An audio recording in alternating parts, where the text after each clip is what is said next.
నమస్కారం. వారాహి వైటీ ప్రేక్షకులకు స్వాగతం.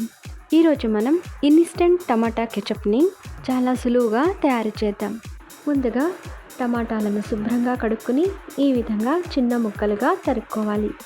తర్వాత స్టవ్ వెలిగించుకొని కడాయి పెట్టుకుని తరిగి ఉంచుకున్న టమాటా ముక్కల్ని వేసుకోవాలి.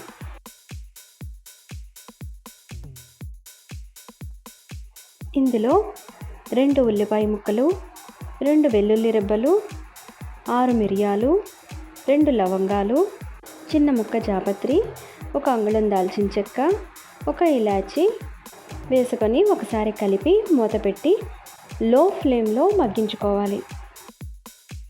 ముక్కలు దగ్గర పడిన తర్వాత స్టవ్ కట్టేసుకొని కొద్దిగా చల్లారిన తర్వాత మిక్సీ చేసుకోవాలి. మళ్ళీ స్టవ్ వెలిగించుకొని కడాయి పెట్టుకొని అందులోకి మిక్సీ చేసుకున్న టమాటా గుజ్జును వేసేసుకోవాలి.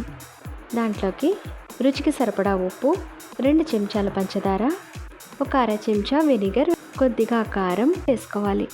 పంచదార కరిగి దగ్గర పడే వరకు మీడియం ఫ్లేమ్లో మూత పెట్టుకుని ఉడికించుకోవాలి. మధ్య మధ్యలో చూసుకుంటూ ఉండాలి. చూస్తున్నారు కదా, ఈ విధంగా రావాలి. ఇంతకంటే గట్టిగా అవ్వక్కర్లేదు. ఇప్పుడు మనం స్టవ్ కట్టేసుకుని ఇదంతా ఒకసారి జల్లెడలోకి వేసేసుకోవాలి.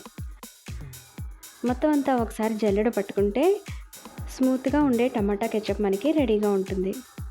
ఇన్స్టెంట్గా అప్పటికప్పుడు ఈ విధంగా టమాటా కెచప్ని మనం సులువుగా రెడీ చేసేసుకోవచ్చు.